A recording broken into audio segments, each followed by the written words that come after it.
Now can everyone hear me? We sure can. Okay, sounds good. Um, as she said, I am Sally Dannenberg. I work at the Human Development Institute at the University of Kentucky.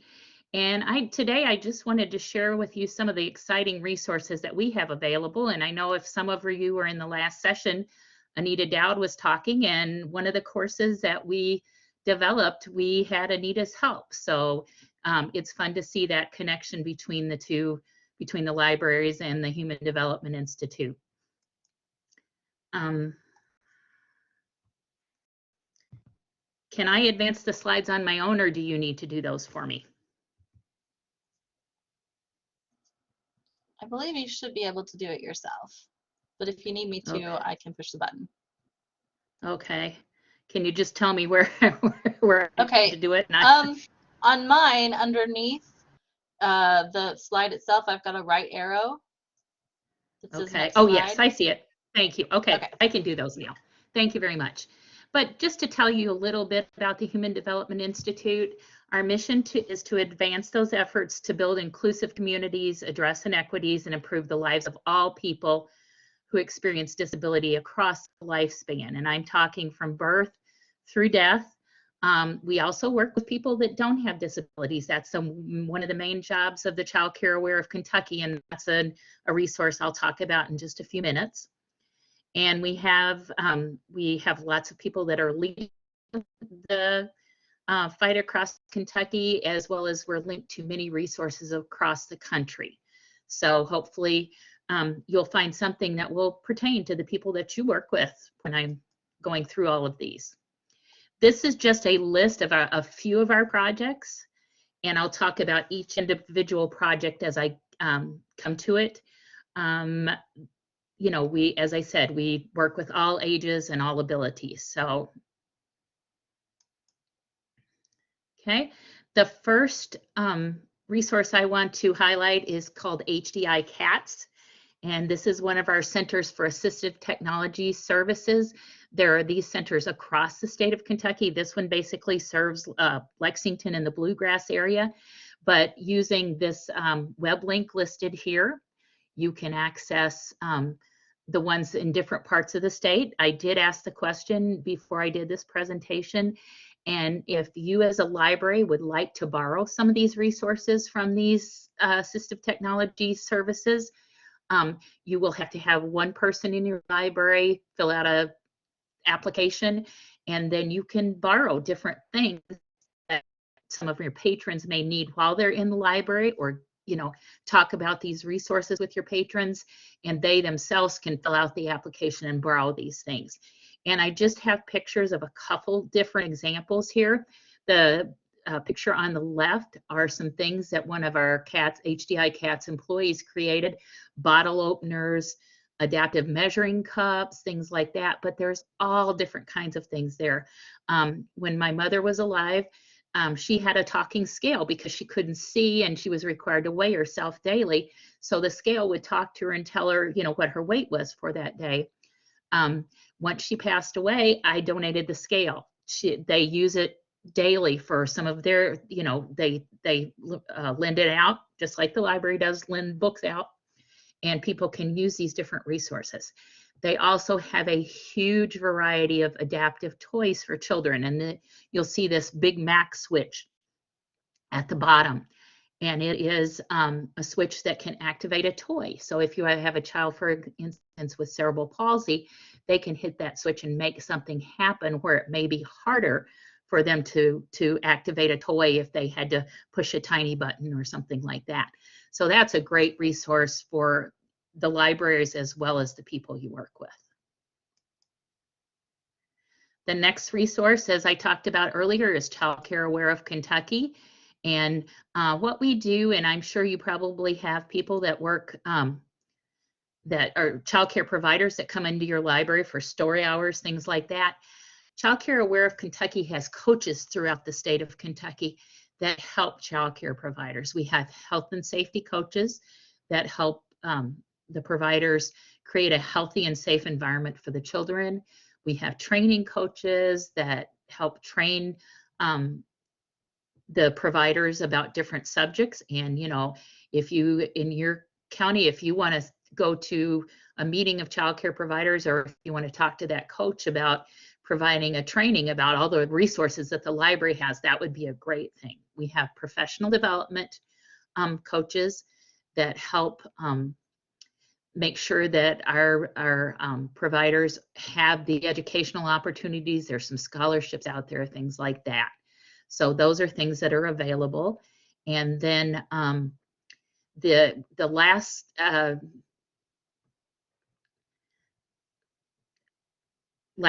kind of coach is what we call quality coaches, and they work with the providers about having high quality environments so the children can learn and they can grow to the best of their ability. So that's just some of the services we provide. Well, I'll talk a little bit later, we have our own Facebook and Instagram and Twitter page. And so you can find some very good resources on there to share with the people at your library too. This is a community work transition program. This is for those that are transitioning out of high school and want to work or want to get some more training to find a job that will work for them. And this is mainly for people with disabilities, but this program works with them to help get them career ready and ready to do what they would like to do as far as a job so they can earn money. Some of you may have heard Stephanie Meredith speak a little bit earlier. She is one of our staff members, and she has built a whole font of information for those that are, for families that are expecting or have a child with Down syndrome. Stephanie herself has a son that's in his 20s with Down syndrome. So she knows what parents go through at the beginning, and she's there to help and give them all kinds of support and information as they do this. And part of Stephanie's project is this letterpress, or lettercase, I'm sorry. So it's not just for Down syndrome, it's for a lot of different people with different prenatal as well as postnatal diagnoses. And it's there to not only help parents, but it's also there to help medical professionals and understand, you know, maybe what these parents are going through, help them, give them some more resources to work with. So this is just something that's, I think, a great resource for parents. ISAW, or Innovative Supports for Autistic Workers, is another one of our resources. And I think Bev Harp, the director of ISAW, will be giving a presentation tomorrow. So what they do is in-person trainings, online modules, technical assistance, as well as HR professionals across the state. And what they basically want is to advance that understanding of the benefits of including those autistic workers and seeing the needs, the strengths as well as the needs of autistic workers. So another resource for you if you would like to access it. And this is the next resource that we have. It's very near and dear to my heart. I'm just wondering if anybody on the call today has accessed Learn the Signs Act early. If there's some way you want to raise your hand or put in the chat, you know, if you have, you know, tell us what you have used or what you have shared with the families you work with as I go through the rest of this. Okay. Just a little history about Learn the Signs Act early. This was developed a while ago. And then it started as making parents more aware of the signs of autism. Okay. And then, as we all know, if we've ever been first-time parents, you're not quite sure what to expect. You don't know what's normal or abnormal in development for a child. So they changed the focus of Learn the Signs Act early. They're trying to let us know what to expect from the child in the different areas of development.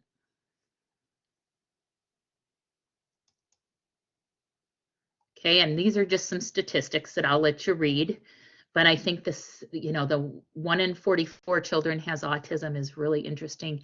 But if you look at the second one, 1 in 6 children aged 3 to 17 has a developmental disability. And I think, yeah, if you look at the one below it, 1 in 4 are at moderate or high risk for developmental, behavioral, social delays. Okay. And what we want to do is find those delays early. I worked in early intervention for 10 to 15 years. And we know that the earlier we can catch some of these developmental delays, we can help offset the concerns that parents will have and the delays for the child. So if you look at the fourth one, it talks about most children with autism are not identified till age 4. I've worked with children as young as 18 months with autism, and we could see a difference. We could see that autism wasn't so, didn't work to delay their development so badly. Okay.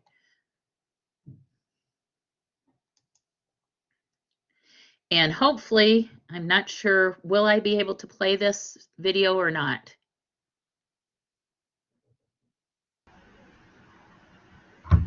We talked about this. We need to, we can put it up. We'll play from here. I don't know if you have Okay, the thank presentation you. up or you'd have to screen share. One of us would have to screen share, kind of a thing. Okay, if you can play the presentation or the video from there, I would appreciate it. But if not, this one is not very important as the other one later. Gotcha.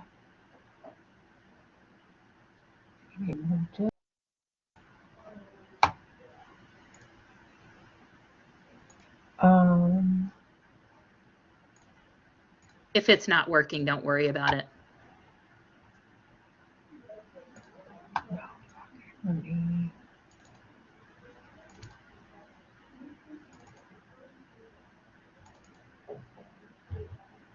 Make sure I got the right thing.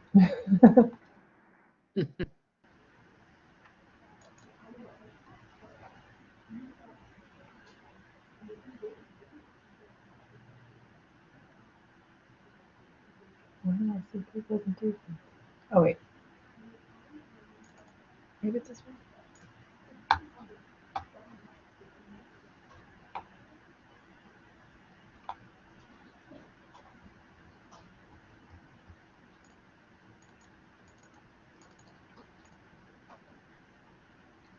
Come on, Peter. Okay.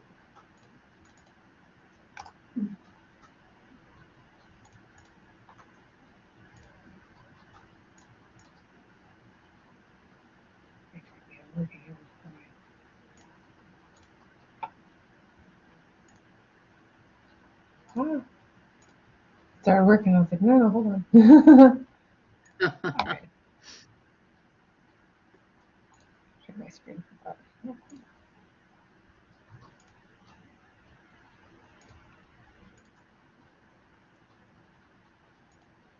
Can you all hear that?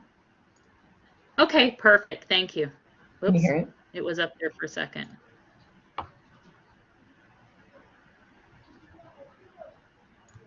Kim, I don't have any audio. You don't? No. Afraid of. Let's see.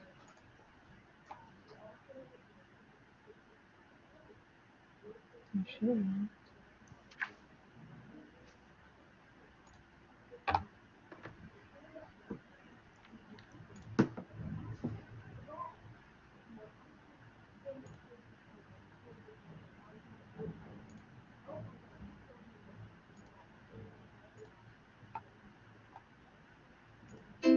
How about now?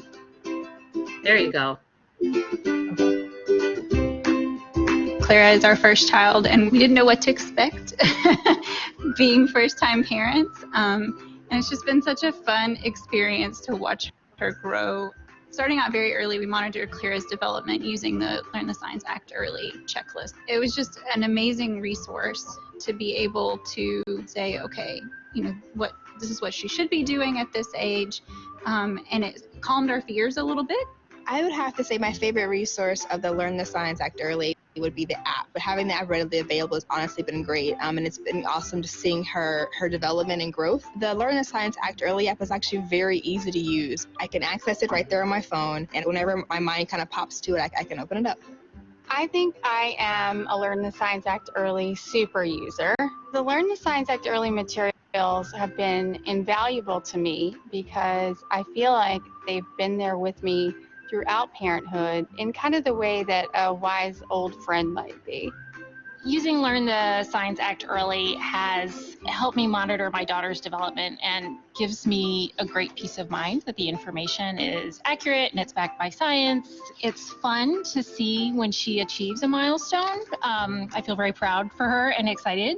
And it's not just a milestone of, is my child doing this next thing? It's what should I be working with my child next? Because that can be a big question mark as a first-time parent. You know, I want to know if maybe she's lagging farther behind than she really should, and it's something to bring up with our pediatrician. Having something at my fingertips to kind of go through it with our physician. She's hitting these milestones, but not these other milestones. Should I be concerned? What kinds of things can I do to bring her up to speed? And then taking that and translating it with her teachers in her classroom to make sure these are the things I would like to focus on, and how can we work together to make sure that she's developing appropriately. The Learn the Signs Act Early resources empower parents to take a stake in tracking their child's developmental milestones.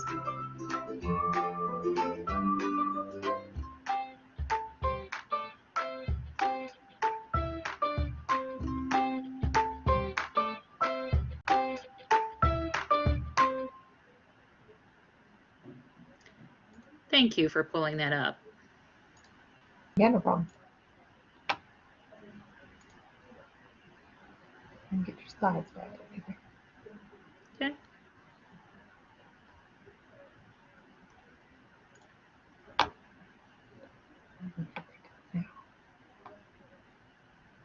Over there.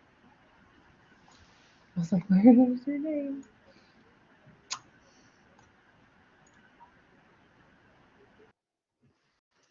Okay, perfect.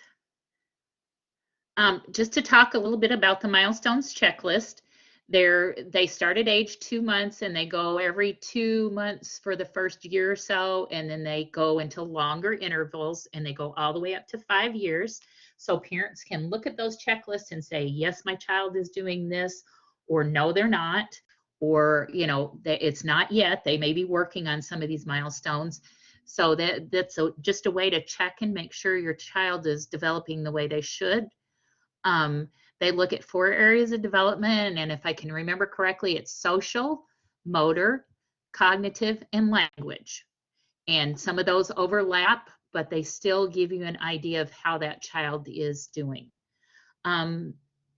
We talk to parents when they start using these about looking at celebrating their child's development. And we all know that children may be very strong in language, but their social skills may not be quite where you think they should be. So you can look at all these areas and see, what is my child doing and how can I help? Because each list of milestones has causes for concerns down at the bottom, but they also give you ideas about how to help that child get up to speed. As you see this picture, you'll see that the milestones are listed in two languages here, but there are many other languages, well, at least a few, and depending upon the state, they have milestones for others. I know I used to work in Minnesota, and they had milestones actually in Hmong because we had a large Hmong population. So they're for sure you can find them in English and Spanish. And then I'll give you the other languages in just a minute. Okay, this is another thing that's a great resource for parents are these milestone moments booklets. And this comes in English, Spanish, simplified Chinese, and Korean. Families and other entities can order up to 30 copies in English or Spanish by using the CDC website. And I am thinking that probably if you would like some in your library, you could also order quite a few. because they are published by the CDC, sometimes they're out of stock for a little bit, but I was going to say, don't give up trying to get these, because these are a great resource for families. They can contain the milestones checklist from 2 months to 5 years, activities. There's a space at the back to write notes, so parents can make notes about what their child is, if they have questions and they want to ask their doctor anything, they can do that. They can add that to the back. And you can just use it to review milestones and developmental tips. If a parent has questions, you can say, well, let's look at this together. And then they're not just relying solely on your opinion. They can look at something that's been tested with thousands of children to make sure these milestones are accurate for a certain age.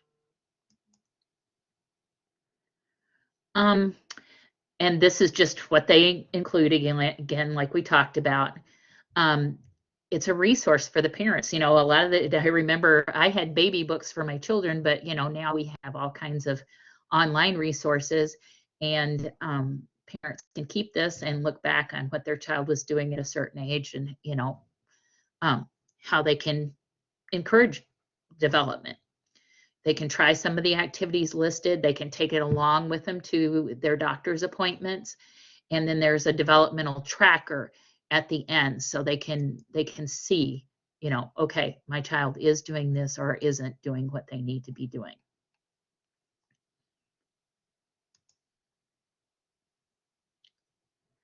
Okay, and this, you will find this sign on the Learn the Signs Act Early website. This is a QR code. A parent can just hold their phone up, click on the picture or click on the QR code and go directly to this. They can download this milestone tracker app. So they, if they don't want to carry the book around, they can have that app right on their phone with them constantly. So this is another wonderful, wonderful resource for parents.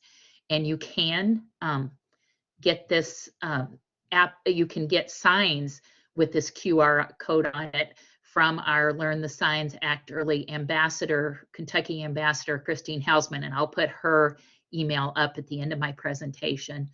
But you can get signs, and if you want to put them next to the desk or something in your library, or if you have a bulletin board, or if you want to put them, they have the yard sign, so you can put them out on the front lawn of your library if that's allowed, and people can download that app without having to, search for it anywhere. And this is just a picture of the Milestone Tracker app on a phone. It, as you can see, it has the child's name, it has their picture, and this will only be available to the parent or whoever downloaded this app.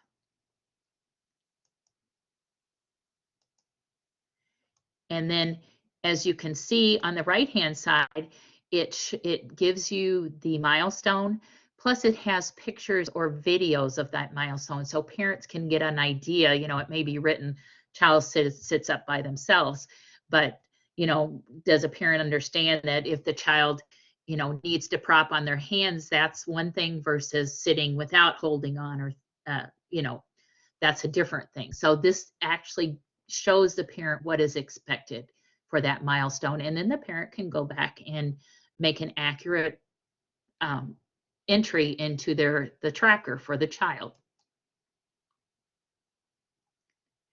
This tracker, a family doesn't have to download the app for each child in their family. They can add the children as they're born and then just keep track of that constantly. Okay, I'm sorry, I spoke out of turn. They're adding the photos and videos that are coming soon. They just revamped the whole milestone list about 4 to 5 months ago. So they're still working on adding those photos and videos so the parents know what to expect. But they are very good quality. They look exactly for what each milestone listed. Okay. And the Spanish version is also available so if you have families that speak Spanish, that's available to them. One thing really nice about this is the checklist adjust for prematurity, because we know that children that are born prematurely are usually a little bit behind in their skills up until age 2, unless they've had some other severe medical conditions that have affected their development. So, you know, if a parent puts in the child was supposed to be born on this date, but actually was born on this date, this checklist knows to adjust so that you can look at the actual skills the child should have. Okay. It also tracks the appointment. So you know when the child visited the doctor, you know when they might need to see the doctor again. And it takes all those milestone lists that the parents have filled out and does a summary. So, you know, if a parent says, there's something just not quite right about this child, and they say just not right about this child to their doctor, the doctor will say, you know, well, what's going on? This they can show to the doctor and show them that maybe this child has been behind in language for a long time, or their motor skills have been delayed for a while. So this is just something that really helps your communication with the doctor and showing them. This talks a little bit more about the revisions that were made just this year. Okay. And it looks at, the milestones were listed as what 50% of the children were able to do at that age. Now it looks at 75. So it's given children more leeway to develop at a certain age. Okay. And then that vague language is gone. So it's exactly what we expect. Not this child may be able to do that, because that's a little confusing. We've added more social emotional milestones. They have been added to this because we know that because of the pandemic and many other things, children may not have the opportunity to gain those social emotional skills. And then revised and expanded the tips, and more open-ended questions, so the parents can think about, you know, they're not so focused on one particular answer. They get to think about many different parts of their child's language or cognitive growth. Okay. These are some free books that are available through Learn the Signs Act Early. I did check this morning, and Baby's Busy Day, you can order 5 copies at a time of those. What I would suggest, and this is not the first time anyone suggested this, so I would have more than one person in your library order these if you wanted a bunch of them at one time. The government the CDC gets these requests, and they see one person's name on there, and if you keep ordering over and over again, they'll stop. They won't let you order for a while, and then you can. But if you put, you know, 3 or 4 different library employees' names on it, then you can get the, you know, how 15 to 20 copies instead of just the 5 that each person is limited to. I also looked down the site this morning, the Where is Bear and the Amazing Me, It's Busy Being 3. They are both out of stock right at the moment. But what I suggest is you check every week, you know, a couple weeks, whatever, because they do get a large volume of those that are printed, and then they'll put them back in stock, and you can order up to 20 copies at a time. So that's why these disappear a little bit more quickly. They're both available. This one's available in English and Spanish. So check those out. There's something fun to give away too, you know, if you have a fair or something. And these are just pictures of the other 2 books.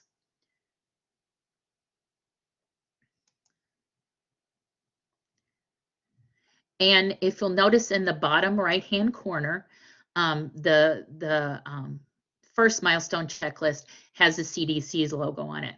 The one on the right-hand side has the Help Me Grow logo on it. We can customize those for you. We have someone that's very skilled in graphic design, and what I will do is I will share the form that you need to fill out with Amy, and she can get it out to all. Oh, thank you, Kim, for putting that up there. But we can get them customized to your particular library. So, you know, people know where they got it from, and if they want to come back for more resources from the Learn the Signs Act Early, you know about it. Okay, just want to take a brief minute and talk about how do you think your library can use these Learn the Signs Act Early resources. If you want to, if you've already been using them, if you want to put them in the chat, if you want to, if you've had some bright ideas as you were listening, you know, add them to the chat. We'd love to hear how you would or you would like to use them, how you are or would like to use them.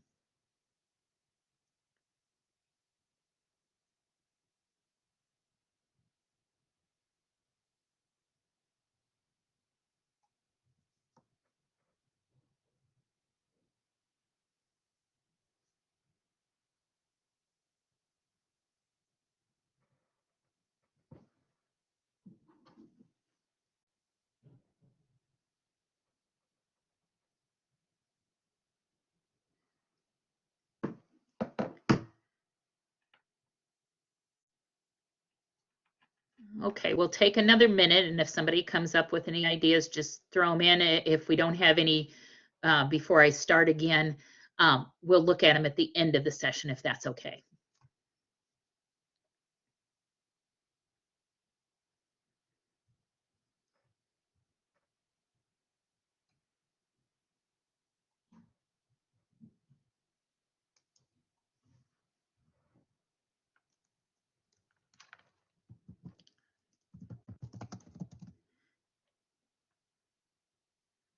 Oh, we've got some great ones in the chat, so hopefully everybody has their chat pulled up and can read.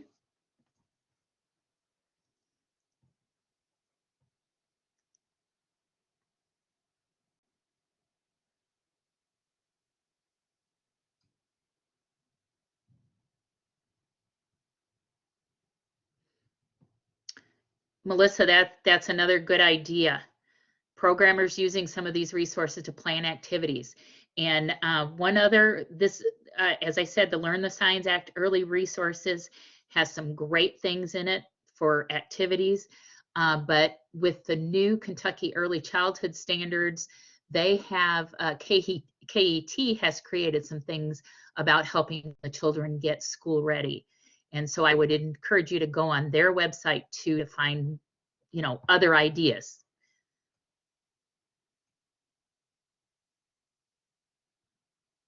Great, thank you. Okay, we're going to move on because I don't want to keep you too long, if that's okay. These are just some of the things that you can share with parents if they have concerns. Contact their physician. First Steps has now changed their name to Kentucky Early Intervention Services, and this phone number is listed here. So if a parent comes to you and it has developmental concerns, you can call First Steps. There's a PO, there are 8 or 9 points of entry throughout the state of Kentucky. And so they can provide the help to children and families.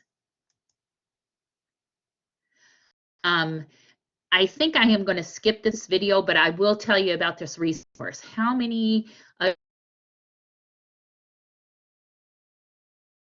of, if you want to do a quick hand raise, you certainly can, or I can just keep talking about it.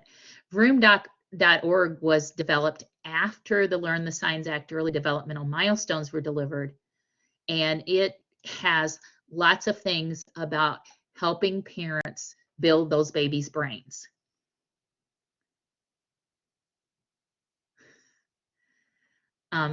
So it talks, it's basically the video that I skipped, and I'll just tell you briefly about it, is showing parents that they already know a lot about their child's development, and things they do every day can help that child's development. But it's just an extra resource that you can give parents about activities they can do with their children and why they're doing these activities. Like cooking with children, you know, some parents may think, well, yeah, they make a mess and things like that. But cooking is a good way to teach measurement, you know, by working together with your child, it's cooperation, things like that. So this is just another great resource for you and the families you work with. And not only, you know, teaching those child skills, but building those connections between the caregiver and the child, because we know we all spend a lot of time on screens, but that face-to-face interaction is such an important part of a child's development.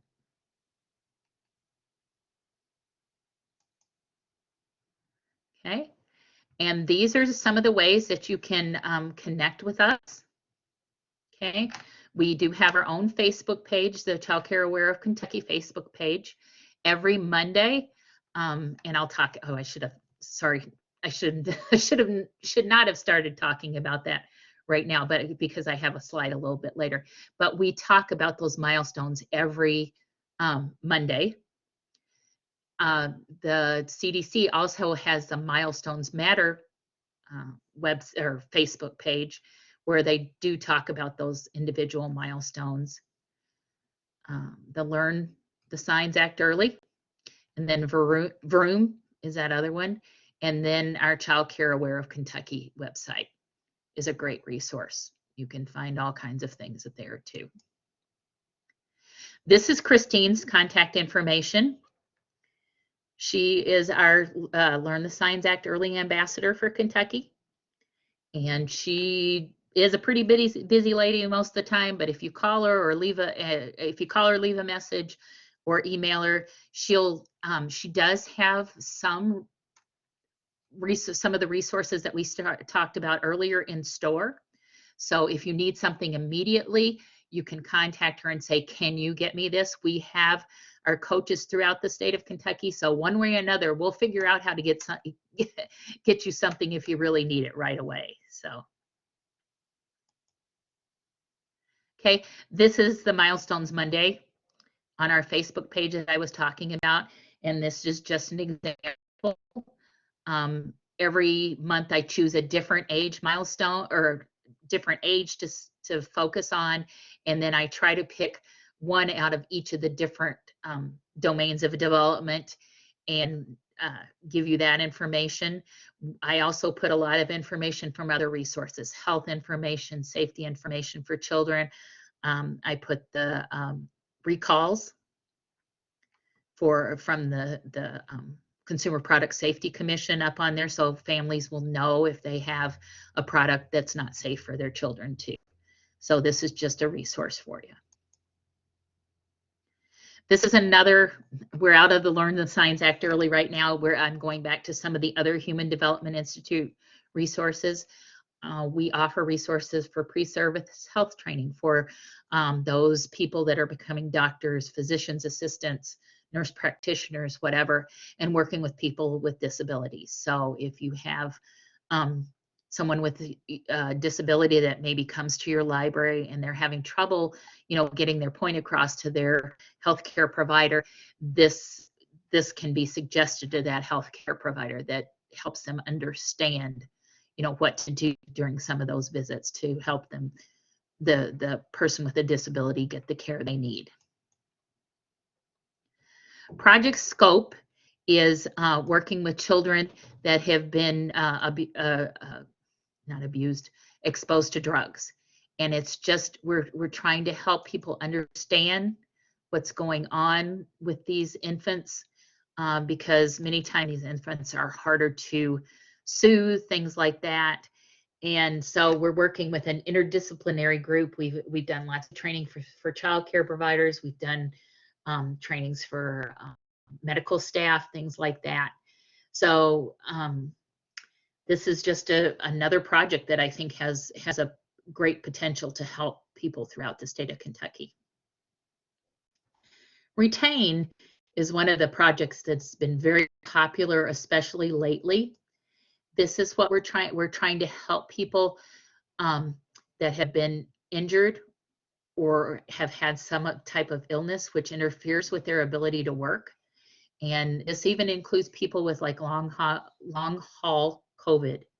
So how can we make that environment that they work in fit their needs? It probably, they could work before, but now with the things that are going on in their life, whether caused by injury or illness, we want to help the employer as well as the employee fix these things and help them continue to work. We have a Special Olympics group. We have a health and wellness group within the Human Development Institute, and one of their new projects is helping those Special Olympics athletes stay healthy, whether it's diet, exercise, things like that. So this is another initiative that we have. We also have a transportation initiative. So maybe you have several of the people that want to come to the library that maybe can't make it. We have people at the Human Development Institute that work with different transportation systems and figure out how they can get there. And part of this, our work is through the Kentucky Office of Vocational Rehab, but that's a resource for you as well as your patrons. We have a universal design team, and I'm not sure how many of you have been exposed to universal design, but this next slide kind of gives you an idea of what universal design is all about. We want people of all abilities able to use things. So if you see a curb cut, that's part of universal design. Those in a wheelchair or using crutches can get over that. We have, different, so they can use different things. So things aren't so hard to figure out how to use them. So, if, for example, the picture here shows the switch where people can push to open a door if they can't quite get it open. When you're at a crosswalk and you hear the beeping, and then, you hear something that tells you to walk. That's so people that can't see the stoplight or the yellow hand and don't walk, they can get that information. We all make errors, so this is just universal design helps us so that there's a bigger tolerance for design. So if you do make an error, you can fix it, okay? And then the low physical effort. Some people, may have trouble getting that soap out of a dispenser if they have to push it or something. So if you hold your hand under it, you can get it, things like that. And then just where people can move about freely within an environment. So that size and space for approach and use are another thing. Mary Lou, I see that you want the phone for Kentucky Early Intervention Services. Just as soon as I'm done here, we'll make sure I post that. Okay. These are some of the online courses that we offer through Human Development Institute. School Ready Libraries, that was the brainchild, I think, of somebody in the library system, but my supervisor, Mary Howard, has worked closely to help create some of these courses. And from what I remember, these courses are all free, so you can access them. We have updated them recently, so that they are as current as they can be. And these are just some of them. Helping children get school ready. As I said before, we have about 50% of the children in Kentucky that are ready for kindergarten. So these are some ways that you can incorporate the practices you already have, plus the ones you can use to help children be ready for school. So here's one of the modules, cognitive development. Then we have a language development and communication. And we have a physical well-being and social emotional development. So those are the 3 school-ready library modules. And then these are 2 more recent modules that were written by Mary, as well as, I can't remember who else, I'm sorry. But just, how those story times can help children become school ready. And then this one looks at choosing books to help children become school ready for those story times. We also developed last year with a grant from the Human Development Institute 3 courses on sign language. And we kind of divided them up. I wanted to make them so we could start with the sign language for infants, because we know children at 6 months of age can start using some sign language. And then we also created one for toddlers and one for preschoolers. And so as they as they go along, they get a little bit more advanced. The last one for preschoolers, we included a lot of songs that children could sign, lots of stories that children could, you know, understand if their teacher was signing parts of them to them, things like that. So we have some additional resources that go with these three. Yes, we have our own Facebook page. So what I do is every once in a while I'll come across a good resource for teaching children sign language. So I'll add those resources that I find to that Facebook group. And we have some one-page handouts as well as some posters. So I know I've developed, or I've delivered lots of these handouts and posters to Amy. If any of you want them, please let me or her know, and we'll make sure you get some, because I still have a few left over. Now, because you attended this session of the conference live, we have a coupon for you that for one of these sign language courses for free. Okay, so what you do is go to hdIlearning.org, and it's hdIlearning.org. Choose one of these three classes, and it'll be, if you look, it's on the under the Early Childhood Early Intervention tab. Click on the For Myself button, add the course to your cart, and then once you get to your cart, there'll be a thing that says coupon code. You add that KYAC 2022 coupon code to your that blue space, and you will get one of those courses for free. Okay, and this, I'm sorry, I did, this is how you do it.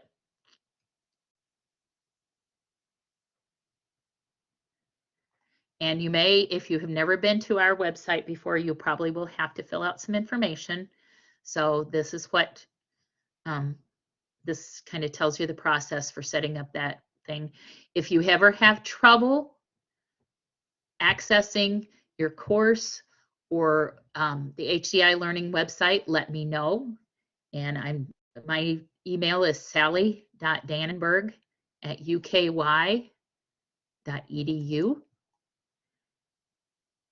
And we can certainly help you. I go through and I grade a lot of these courses, as Amy knows, and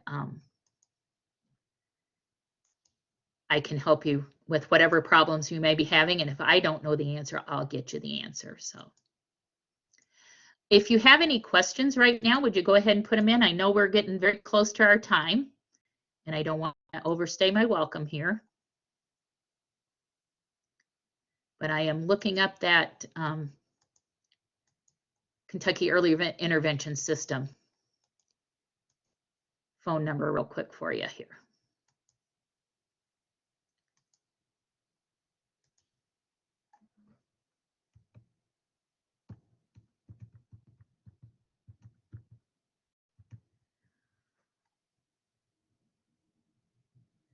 Any other questions that people have thought of?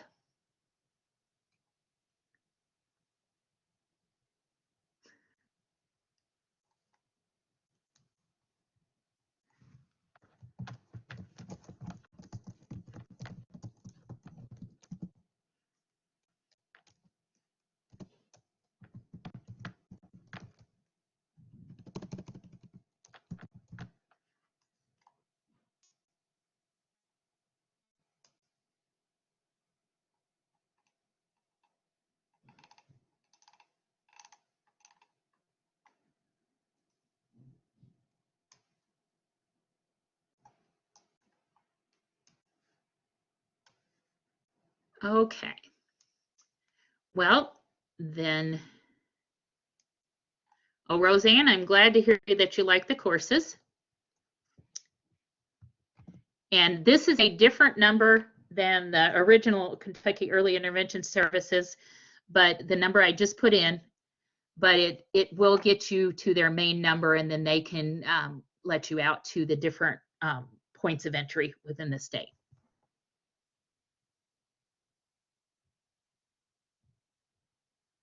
Well, thank you very much for your time. And I know Amy put my email address in there and she uses it a lot. And I would be glad to hear from any of you with any of these resources that you heard about and would like to hear more.